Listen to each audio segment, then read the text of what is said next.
வெபும் தொலைக்காட்சி நேயர்கள் அனைவருக்கும் இறையாசிர் கலந்த வணக்கங்கள். ஞாயிறு இறைவார்த்தை நிகழ்ச்சியில் உங்களை சந்திப்பதில் மகிழ்ச்சி அடைகின்றேன். ஞாயிறு இறைவார்த்தை நிகழ்ச்சியானது உங்களை அர்த்தமுள்ள வகையில் ஞாயிறு திருப்பலியில் கலந்து கொள்வதற்கு உதவியாக இருக்கும் என்ற நம்பிக்கையில் இன்றைய நிகழ்ச்சிக்குள் செல்வோம். இன்றைய தினம் எம்மோடு நிகழ்ச்சியில் கலந்து சிறப்பிக்க கலையகம் வந்திருப்பவர் கிளரிசிய துறவர சபையை சார்ந்த அருட்தந்தை ஜோய் மரியரட்னம் அடிகளார் அவர்கள். வணக்கம் ஃபாதர். வணக்கம் விராஜ். அன்பான நேயர்களே, உங்களுக்கும் என்னுடைய அன்பான வணக்கங்களும் ஆண்டவர் இயேசுவினுடைய நிறைவான ஆசீர்வாதங்களும். தவக்காலத்தின் 5 வாரங்களை கடந்து தற்போது நாம் தவக்காலத்தினுடைய 5வது வாரத்தில் நாங்கள் காலடி எடுத்து வைத்திருக்கின்றோம் ஃபாதர். நிறைய நாள் நாங்கள் கடந்து வந்துட்டோம். இந்த தவக்காலத்தை பொறுத்தவரையிலே இந்த தவக்காலத்தினுடைய 5ஆம் ஞாயிறு இறைவார்த்தைகள் எங்களுக்கு பின்வரும் விதத்திலே எங்களுக்கு சில உண்மைகளை தெளிவுறுத்துகின்றன. அந்த வகையிலே நாங்கள் எசேக்கியல் நூலில் இருந்து முதல் வாசகம் எடுக்கப்பட்டிருக்கின்றது. எசேக்கியல் நூலிலிருந்து எடுக்கப்பட்ட முதல் வாசகமானது எங்களுக்கு கல்லறைகளை திறக்கப் போகின்றேன் என்ற நிலையிலே ஆண்டவர் சொல்லுகின்ற செய்தியை உணர்த்துகின்றது.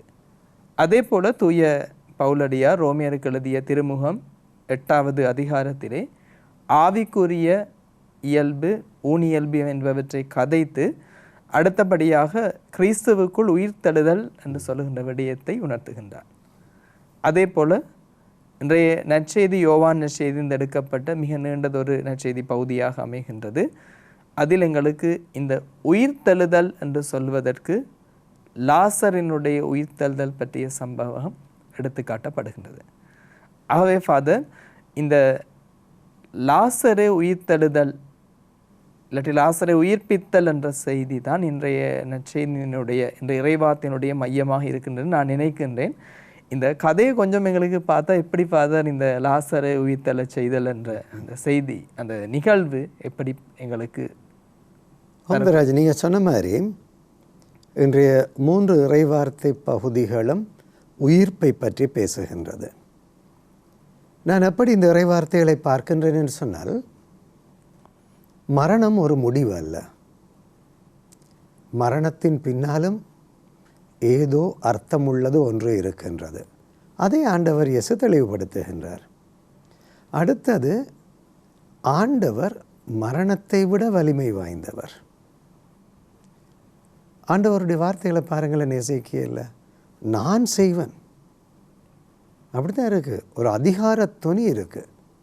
அந்த அதிகாரத்தை புரிந்து கொண்ட பவுலடிகளாரின் வார்த்தையை பாருங்கள், இயேசுவுக்குள்ளே உயர்த்தெழுவோம். அப்புறம் நற்செய்தியில் பார்த்தீங்கன்னு சொன்னால், கொஞ்சம் முன்கூட்டியே சொல்கிறேன், இயேசுநாதர் உயிர்த்தெழ வைக்கிறது மட்டுமல்ல, என்னால் உயிர்ப்பு தர முடியும் என்று மட்டும் சொல்லல, நான் தான் உயிர்ப்பு. நான் உயிர்ப்பு தர்றவன் இல்லை, நானே உயிர்ப்பாக இருக்கிறேன். அந்த 3 இறைவார்த்தை பகுதிகளிலையும் ஆண்டவரின் அதிகாரம், ஆண்டவருடைய பலம் மரணத்தை விட மேலானது அப்படி என்றதை தெளிவாக காட்டுது. அப்புறம் நீங்கள் கேட்ட மாதிரி இந்த லாசருடைய கதையை பார்த்தீங்கன்னு சொன்னால் நிறைய ட்விஸ்ட் இருக்கும். அதனால தானே இன்னும் தெரியல, கொஞ்சம் கூட ரைட்டாக நீளமான நற்செய்திகள், கடந்த வாரங்களையும் நீளமான நற்செய்திகள், அழகான நற்செய்திகள், நிறைய ட்விஸ்ட் இருக்குது அதில். முதலாவது பார்த்தீங்கன்னு சொன்னால், இயேசுநாதருக்கு செய்தி வந்துட்டுது, லாசர் கொஞ்சம் சீரியஸாக இருக்கிறார், நோயுடன் இருக்கிறார். ஆனால் இயேசுநாதர் ரெஸ்பாண்ட் பண்ண இல்லையே. அது இந்த இடத்துல ஒன்று கேட்கணும். இப்போ இந்த லாசர் சுகமீன முட்டி இருக்கின்றார். ஒரு வகையில் லாசர் இயேசுனுடைய ஒரு நண்பர், உற்ற நண்பர். அப்போ இந்த செய்தி வருகின்ற போது எங்களுக்கு தெரியும், மற்ற இடங்கள்லாம் இயேசு ரெஸ்பான்ஸ் பண்ணுறது, உடனே போய் ஓடுவார், உடனே செய்வார், கேட்காமலே செய்வார். ஆனால் இந்த இடத்துல இப்படி இயேசுவுக்கு செய்தி வந்தும் இயேசு தாமதமாகின்றார். ஏன் இந்த தாமதம்? இயேசு ஏன் போய் பார்க்கறதுக்கு தாமதமாகிறார்? நல்ல ஒரு பாட்டு இருக்கேன்னு, தாமதமே நிறைவா. உண்மைதான், ஆண்டவருடைய தாமதங்கள் அவர் எங்களை மறந்து விட்டார் என்பது அல்ல, அல்லது அவர் எங்களுடைய ஜெபங்களை புறக்கணித்து விட்டார் என்பது அல்ல. சொல்லுவாங்க, யார் ஒரு புனிதர் தான் அதை சொல்லுகின்றார், ஆண்டவருடைய அமைதியோ தாமதமோ இறைவன் உன்னை புறக்கணித்து விட்டார் என்பது அல்ல, சரியான தருணத்திற்காக ஆண்டவர் காத்திருக்கின்றார். என்னுடைய நேரங்கள் ஆண்டவருடைய நேரங்கள் அல்ல. அவருடைய சிந்தனை, அவருடைய பார்வை முக்காலத்தையும் உள்வாங்கியதாக இருக்கும்.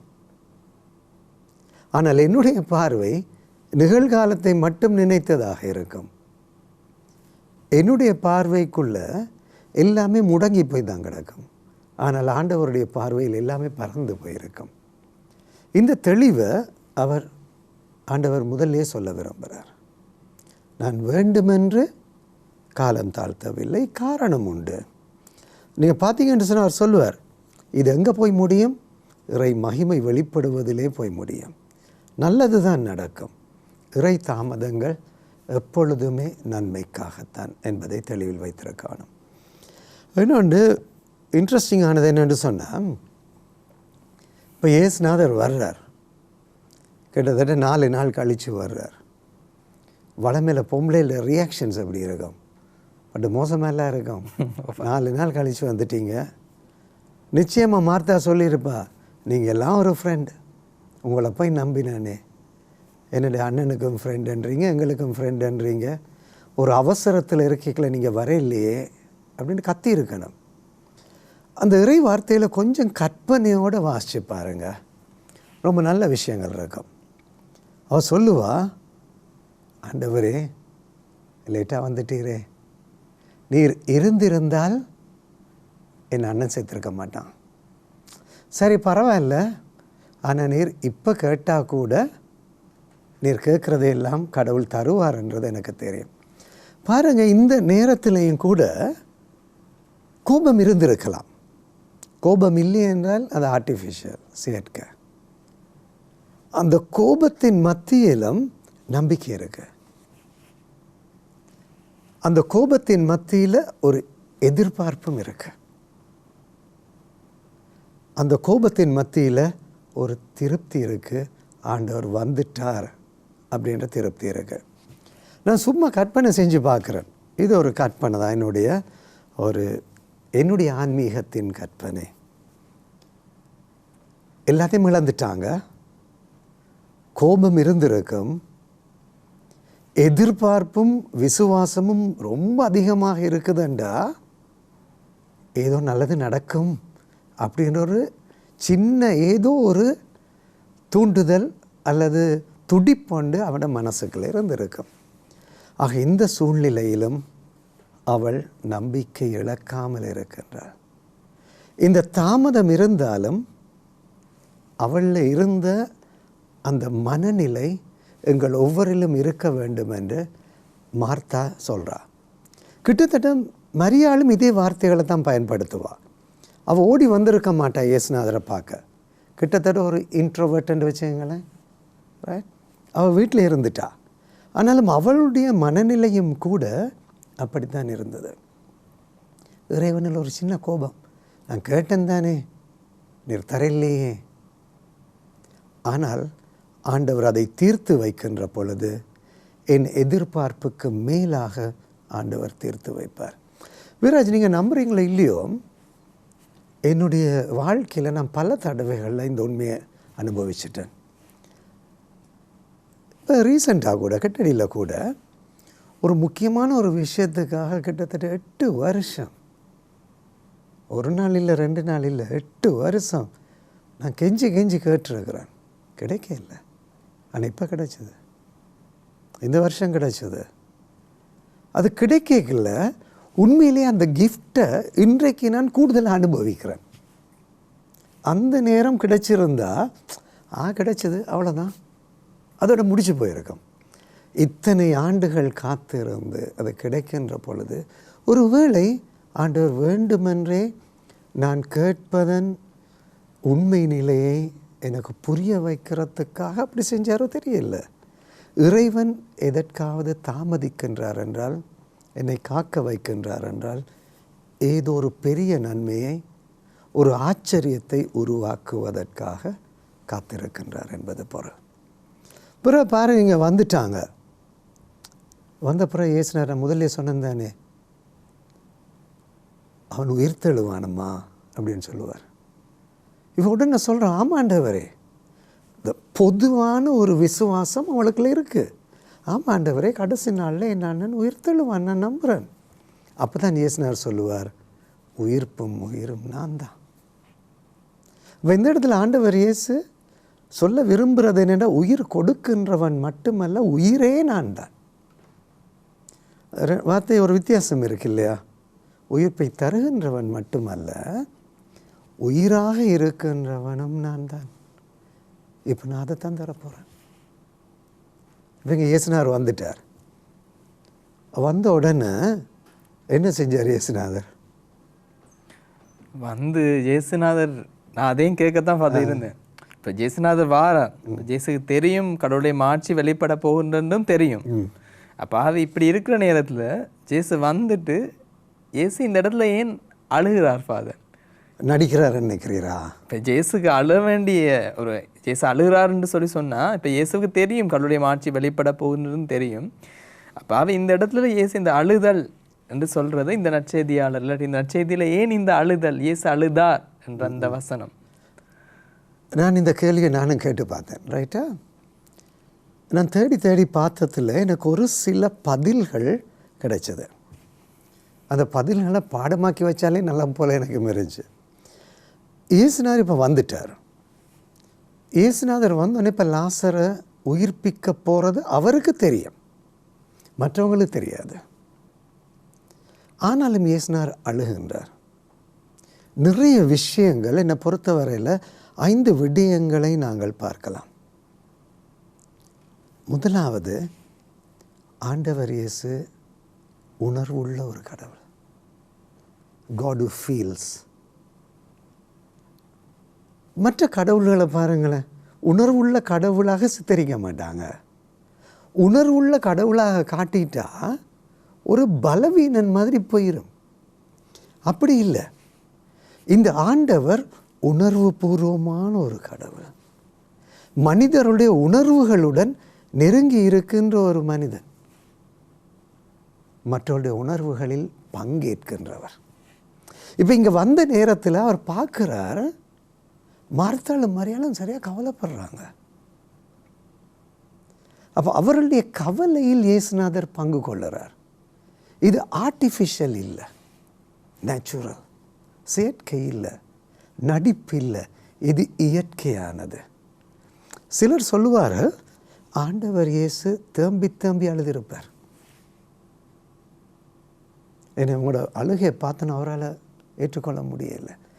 ஒரு உதாரணம் இப்படி வச்சுக்கோங்களேன். ஒரு குழந்தைய ஆப்ரேஷனுக்கு கொண்டு போகிறாங்க.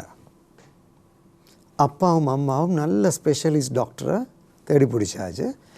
டாக்டர் சொல்கிறார், அம்மா டோன்ட் வரி, இது ரொம்ப சிம்பிளான ஆப்ரேஷன், இது ஒரு கொஞ்ச நேரத்தில் முடிஞ்சிருமம்மா, நான் கூட்டிகிட்டு வந்துடுவேன். இவங்களுக்கு தெரியும் ஆப்ரேஷன் வெற்றிகரமாக முடியும். அந்த பிள்ளையை தியேட்டருக்குள்ள எடுக்கல நடக்கும். இந்த அம்மா அப்பா அழுவாங்களா சிரிப்பாங்களா?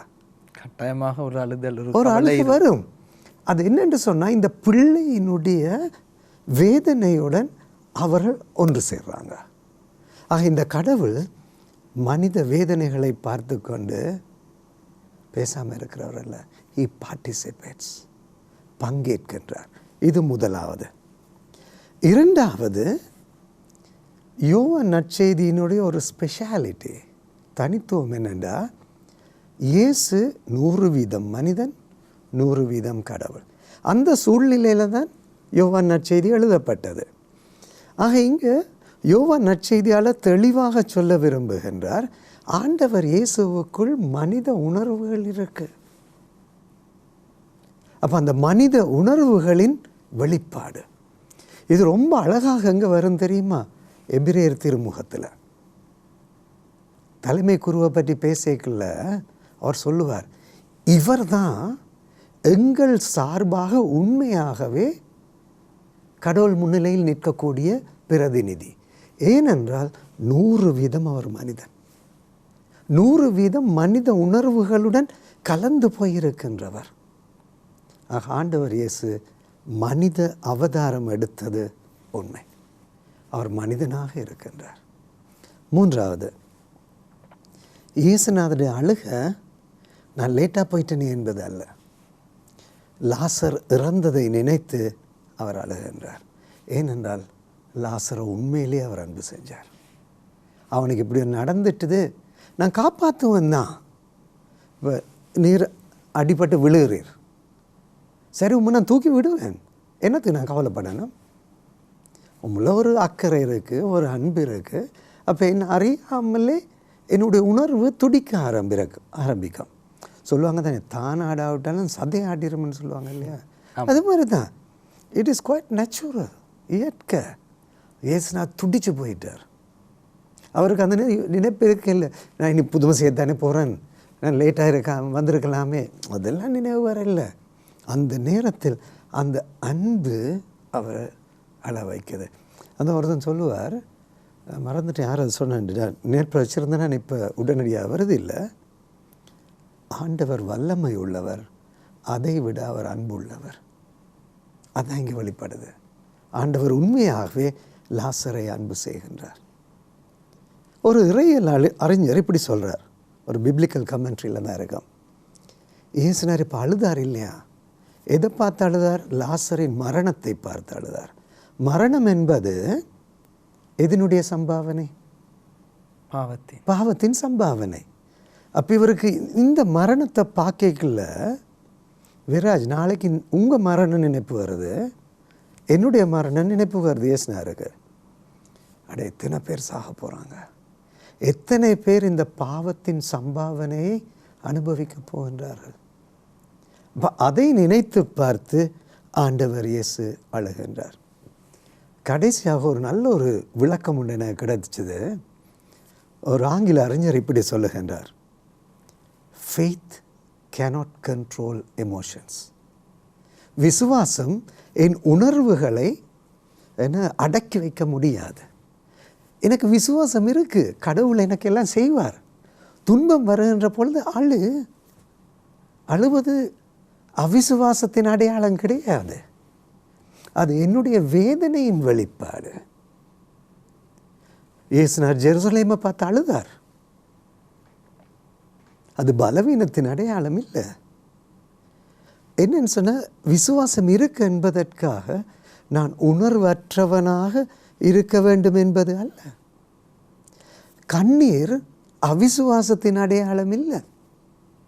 இப்போ ஒரு விசுவாசி ஒரு துன்பத்தில் அழுதுட்டானண்டு அவனை போய் பார்த்து, போடா போகிறதுக்கு நீ எல்லாம் ஒரு விசுவாசியாடா, இந்த தடவை அழுதுட்டு இருக்கிறியே, அப்படி சொல்ல முடியாது. அவன் மனிதனாக இருக்கின்றபடியினால் அவனுக்கு கண்ணீர் வரும். ஆக கண்ணீர் அவிசுவாசத்தின் அடையாளம் அல்ல. என்னை பொறுத்தவரையில் இந்த 5 விஷயங்களையும் இந்த சாதாரண ஒரு செயல், இயேசுவினுடைய செயல் எங்களுக்கு வெளிப்படுத்துகின்றது. அவர் மனித வேதனைகளில் பங்கு கொள்ளுகின்ற கடவுள். அவர் உணர்வு பூர்வமான ஒரு கடவுள், ஆர்டிஃபிஷியல் இல்லை. அவர் செயற்கையானவர் அல்ல. அடுத்தது, அவர் உண்மையிலேயே மனிதனாக இருக்கின்றார். 100% மனிதன். மனித சுபாவத்தின் தாக்கம் இருக்கு. அவர் உண்மையிலே லாசரை அன்பு செய்கின்றார். அந்த துடிப்பு, இயற்கை துடிப்பு அவருக்கு இருந்தது. இயேசு அழுதார். ஏனென்றால் லாசரின் மரணம் மற்ற மனிதர்களின் மரணத்தை, பாவத்தின் சம்பாவனையை, பாவம் எங்கள் வாழ்க்கையில் ஏற்படுத்த போகின்ற பாதிப்பை நினைவூட்டுகின்றது. அழுகை என்பது அவிசுவாசம் அல்ல, அது ஒரு உணர்வு பூர்வமான அழகான ஒரு வெளிப்பாடு. எங்களுடைய கடவுளுக்கு அழத் தெரியும். ஏனென்றால் அவர் எங்களுடன் இருக்கின்றவர். வேதனையை பார்த்து கொண்டு மேலே இருந்து ஒப்சர்வர் கிடையாது, ஒரு பார்வையாளர் கிடையாது. இப்போ கிரிக்கெட் மேட்சுக்கு போகிறீங்க, பார்வையாளராக இருக்கிறீங்க, அவர் அடிக்கும் போது நாங்கள் இங்கே அடிச்சிருவோம். அதான் இன்வால்மெண்ட்னு சொல்கிறது, ஈடுபாடு என்பது. இங்கே இயேசுநாதரம் முழுசாக 100% தன்னை ஈடுபடுத்துகின்றார். இந்த நேரத்தில் இன்னொரு விஷயம் ஒன்று இருக்கிறது, என்ன தெரியுமா? அழுகின்ற கடவுள் ஃபுல்லாக ஈடுபடுறாருன்னு சொன்னேன் இல்லையா? அவர் என்ன செய்வார் தெரியுமா? என்னுடைய வேதனையை தனக்குள்ளே வாங்கி கொள்வார். தன்னுடைய உடம்பில் அவர் அனுபவிப்பார். அதனால்தான் அவர் அழுதார். என்னுடைய வேதனையை கற்பனை செஞ்சு அவர் அழையல, என்னுடைய வேதனையை அனுபவித்து ஆண்டவர் இயேசு அழுகின்றார். இது உண்மையிலேயே இந்த தபச காலத்தில் நாங்கள் எல்லாரும் அடிக்கடி நினைச்சு பார்க்க வேண்டியது. எனக்காக இயேசு அழுவார். நானும் அதே தான் கேட்க இருந்தேன். இப்போ நானும் கடவுளுக்கு அன்பானவனாக நெருக்கமானவனாக நானும் இருந்தால், அப்போ எனக்கு ஒரு துன்பம் இல்லாட்டி எனக்கு ஒரு வேதனை வருகின்ற போது கடவுள் என் சார்பாகவும் அழக்கூடிய ஒரு உணர்வு பூர்வமான ஒரு ஆளாக வந்து இருப்பார். நிச்சயமாக தம்பி, இதில் சந்தேகமே வேணாண்டா. சில நேரத்தில் ஜஸ்ட் ஒரு கற்பனை தான். நான் அழுவதை விட அவர் அதிகமாக அழுவார். ஏனென்றால் நான் என்னை அன்பு செய்வதை விட அவர் என்னை அன்பு செய்வது அதிகமாக இருக்கு. ஒத்துக்கொள்கிறீரா? ஓ, கட்டாயமாக. ஏண்டா நான் பிறக்க முதலிருந்தே அவர் என்ன லவ் பண்ண ஆரம்பிச்சிட்டார். ஆண்டவர் என்னை அன்பு செய்ய ஆரம்பித்ததற்கு காலம் கிடையாது. நீர் அவர் அன்பு செய்ய ஆரம்பித்தது நீர் பிறந்த பிறகு, கொஞ்சம் புத்தி விவரம் வந்த பிறகு. ஆனால் அவர் உண்மை அன்பு செய்தது நீர் அம்மாவின் கருவில் உருவாகிற நேரத்தில் இல்லை, இந்த உலகம் உருவாக முன்னர் இருந்து. அப்போ அவருக்கு தான் கூட கவலை இருக்கும். லாசர்ட நிகழ்ச்சியினூடாக எங்களுக்கு மறைமுகமாக வந்து நிறைய உண்மைகளை வந்து இந்த நற்செய்தி வந்து உணர்த்தி நிற்கின்றது. ஒரு வகையில் வந்து கடவுள் வந்து நானே உயிர்த்தெழுந்த வெளிப்படுத்துகின்றார். அதே சமயத்தில் நாங்கள் எங்களோட அன்றாட வாழ்க்கையில் துன்பங்கள் வேதனைகள் வருகின்ற போது கடவுள் எங்களோடு உடன் இருக்கின்றார், எங்களை வந்து உணர்ந்து கொள்கின்றார் என்ற ஒரு புதிய நம்பிக்கையை இந்த நற்செய்தி வந்து எங்களுக்கு தருது. நிச்சயமாக இது வந்து சும்மா சொல்ல இல்லை. அதை பார்த்தீங்கன்னு சொன்னால் நீங்கள் கொஞ்சம் ஃபீலிங்ஸோடு வாசித்து பாருங்களேன். உணர்வு பூர்வமாக அந்த நிகழ்ச்சியை கற்பனை செய்து அந்த இடத்துல நீங்கள் இருக்கிறதா வாசித்து பார்த்தீங்கன்னு சொன்னால் எங்களை அறியாமலே இயேசுநாதரில் ஒரு அன்பு நம்பிக்கை உருவாக ஆரம்பிச்சிடும்.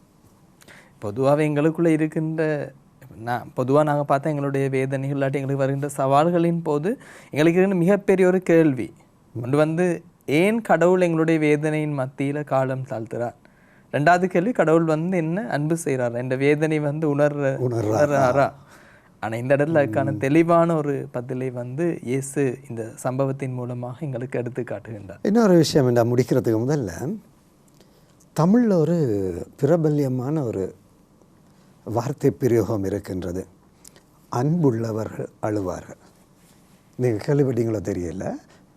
இது ரொம்ப பிரபல்யமான ஒரு வார்த்தை. அன்புள்ளவர்கள் அழுவார்கள், கல் நெஞ்சர்கள் தான் அழமாட்டார்கள். ஆண்டவர் அன்புள்ளவர், அன்பில் நிறைந்தவர். அவர் வந்து இளகிய மனம் உடையவர். அவருக்கு அழத் தெரியும்.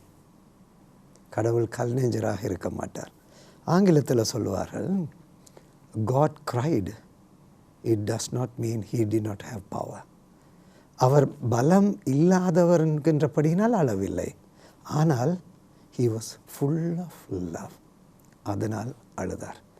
கடைசியாக மார்த்தாளை பற்றி ஒரு சின்ன ஒரு கமெண்ட். எனக்கு ரொம்ப பிடிச்ச ஒரு விவிலிய பெண்மணி, ஒரு துடிப்பானவரா? உண்மையிலே சூப்பரான ஒரு கேரக்டர் உண்டு. எனக்கு ரொம்ப பிடிக்கும். என்னென்று சொன்னால், புதுமையை பார்த்ததனால் மார்த்தாள் நம்பினாளா, நம்பினதால் புதுமை நடந்ததா? மாத்தாள் நம்பிக்கையால் புதுமை நடந்தது. மாத்தா நானும் அதைத்தான் நினைக்கிறேன். புதுமையை பார்க்க முதலே அவர் சொல்லுவா, ஆண்டவரே நான் நம்புகிறேன். இதுதான் அவருடைய தனித்துவம். நான் நினைக்கிறேன் இந்த தபச காலத்தில் நாங்கள் அட்லீஸ்ட் இந்த 5வது வாரத்தில் இந்த பெண்மணியை சந்திக்கிற பொழுது நாங்கள் அந்த ஒரு தீர்மானத்துக்கு வரலாம். நம்புவோம், எங்கள் வாழ்க்கையில் புதுமைகள் நடக்கும். நிச்சயமாக ஃபாதர். ஆகவே தவக்காலத்தினுடைய 5ஆம் வாரம் பற்றிய இன்றைய ஞாயிறு இறைவார்த்தை பகுதியை நாங்கள் நிறைவு செய்து கொள்வோம். இன்றைய நாளிலே எங்களோடு கலந்து சிறப்பித்தமைக்காக அருட்தந்தை அவர்களுக்கு எமது மனமார்ந்த நன்றிகளை நாங்கள் தெரிவித்துக் கொள்கின்றோம். விராஜ், உங்களுக்கும் என்னுடைய நன்றிகள். அன்பான நேயர்களே, உங்களுக்கும் என்னுடைய நன்றிகள். ஆண்டவருடைய அன்பின் அனுபவத்தை நீங்கள் எல்லாரும் பெற்றுக்கொள்ள வேண்டும்.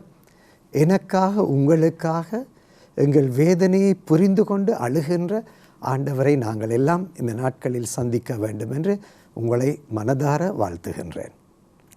ஞாயிறு இறைவார்த்தை நிகழ்ச்சியோடு நாங்கள் மீண்டும் உங்களை சந்திக்க வருகின்றோம். ஆகவே உங்கள் அனைவருக்கும் இந்த தவக்காலம் ஒரு மனமாற்றத்தின் காலமாக மாற நாங்கள் இறைவனை பிரார்த்தித்துக் கொள்கின்றோம். அனைவருக்கும் இறையாசிர் கலந்த வணக்கங்கள். நன்றி.